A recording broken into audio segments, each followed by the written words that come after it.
Hey, so I wanted to show you what practicing place should look like now at this stage with Serena and with Simone for that matter. But here's what I have set up. We're in our basement, so my dogs are upstairs.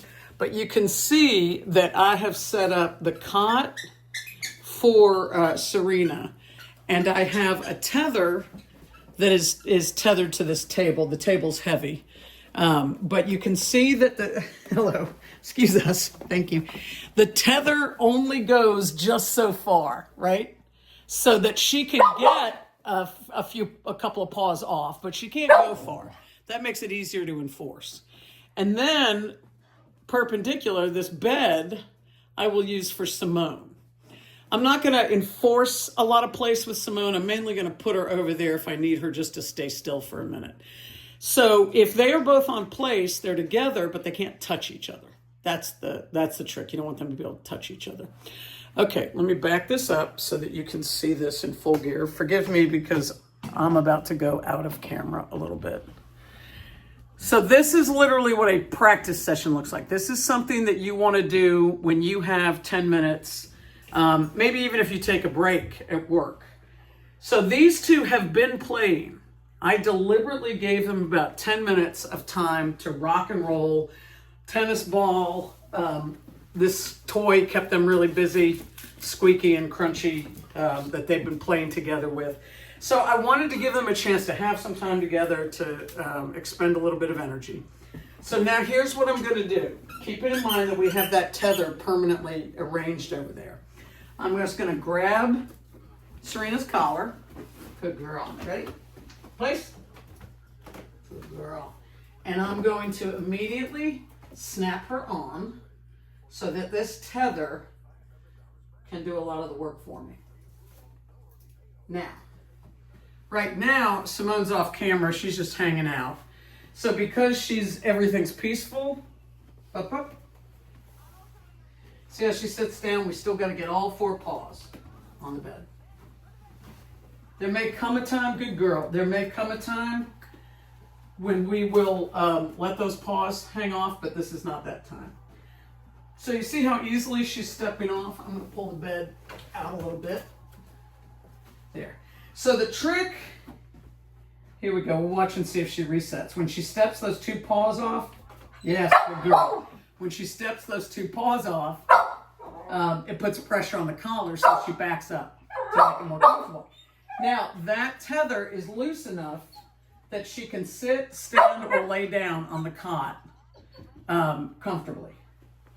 But you can see when she starts to get off, she can't go very far, so it's much easier on me. Now, here's another thing about using the tether.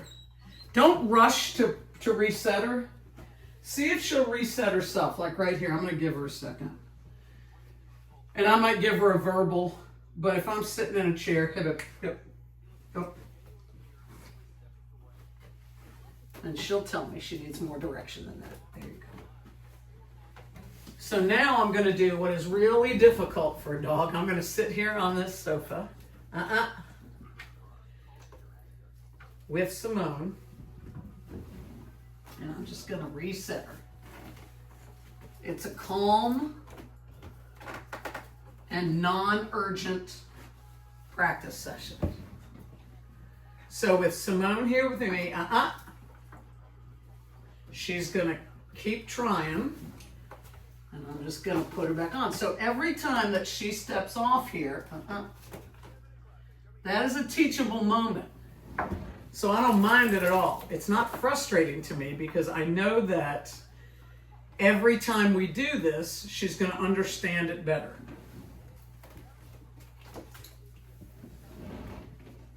And then she'll start self-regulating.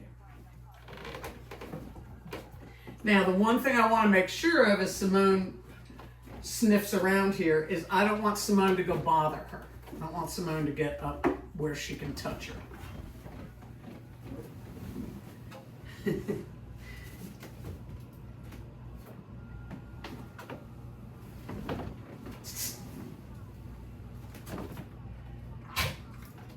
So I wanted you to see this on our first time out so you can see how many times I have to put her back on.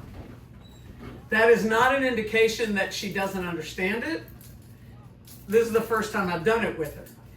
It's just, this is our first conversation where I'm saying to her, while Simone gets to wander, you got to stay here.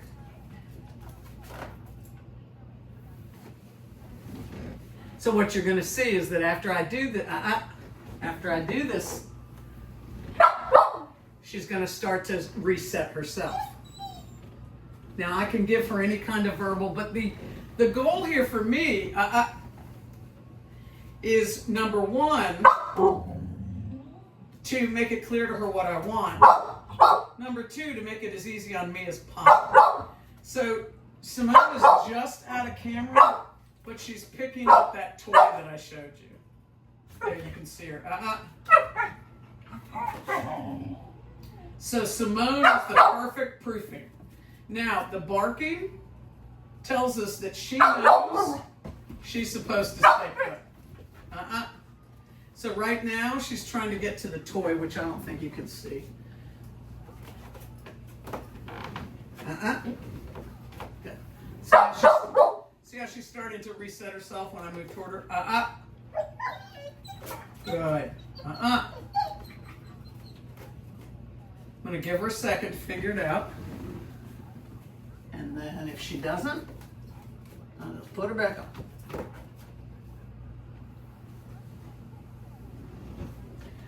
Now, the more that we limit the baby, the better chance that Simone is going to settle, which she has done. Here's the one flaw, is that there's always one side that a dog can more easily get off the cot. You lay down.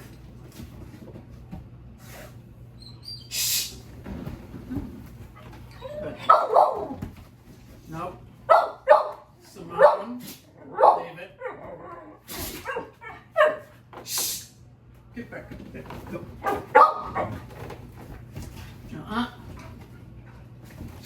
Go. So I'm running this camera and letting you watch it because what I want you to see is me dealing with the challenges that you're going to deal with. For me, it's because this is the first time. For you, it's going to be because she's at home where her bad habits are. But either which way, you're seeing me deal with what? Okay, so now you see Simone got the toy, bringing it to the, what? Oh my God, what a smart ass. So Simone has placed the toy right there, and we're gonna roll with it. Simone just being my assistant. So you can see why I say we're gonna set up a practice, because you don't wanna be doing this during your work day, unless you're taking a break in order to practice. So the question will come up, what am I waiting for? Like, at what point do I say, okay, that's enough? What I'm waiting for might be just a few seconds of calm. Because now you see that toy, we have some serious temptation. Simone's now off camera at the bottom of the steps, looking up because she hears our dogs. She left that toy right there. So I'm going with it. I am not trying to control the situation around us. I am just focused on helping Serena understand that no matter what Simone does and no matter where that toy is or anything else, you have to settle right there.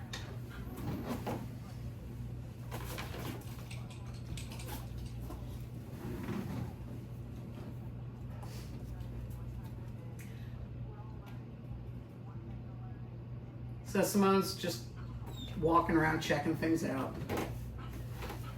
So here, is she gonna reset and make herself comfortable? I'm gonna wait and see, because she's in an uncomfortable position physically right now. So I wanna see if she resets herself. Give her a few seconds, and if she doesn't, I'll help her. It's more comfortable up there.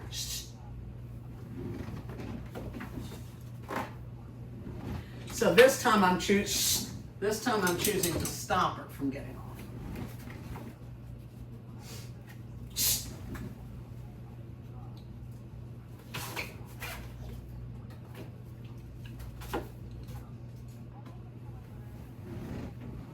You got to remember, she's a baby. This is asking a lot of a baby.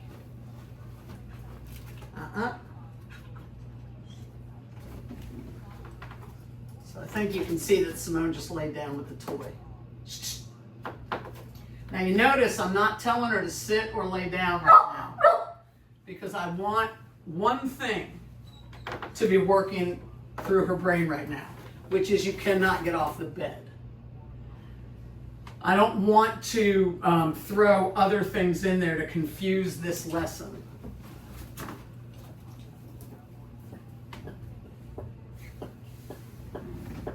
Now, there will come a time when she is more reliable on place, where if you see how she's distracted, and you know, a couple of months from now, I might tell her to lay down just to help her relax.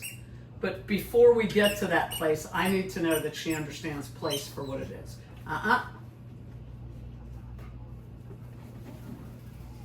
And what I'm doing is I'm keeping the camera rolling until she gets to a point that I think we've done enough. Because that can be a hard decision. Nope. I don't respond to barking. Okay. What we're looking for is what we call surrender. Which is sort of her giving up. Wait and see if she resets.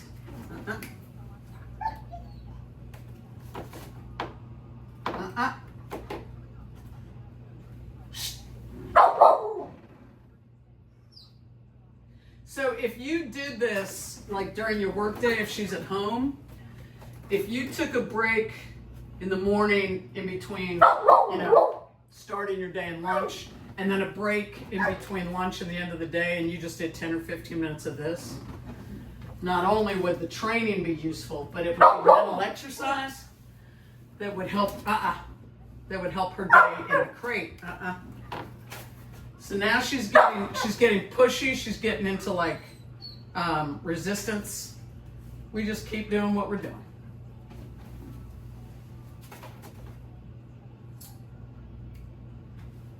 This is the stuff that I think is more helpful. If I just show you the finished product, that doesn't help you understand how to get there.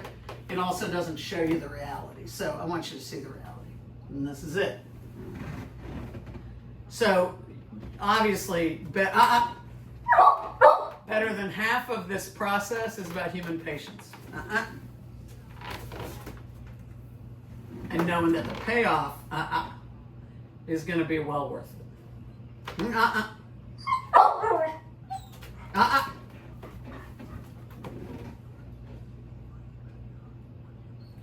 So I don't think Simone's on camera, but she's laying down chewing that toy.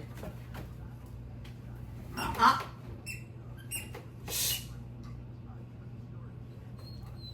waiting a second to see if she resets. She doesn't.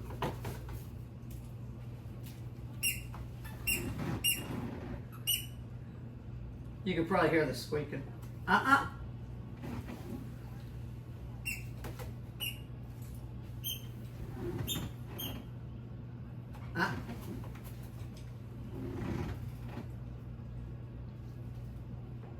So in the first few minutes, if she came this way, I would let her step off and reset her. Now you see what I'm doing is blocking her. I'm like, don't even step.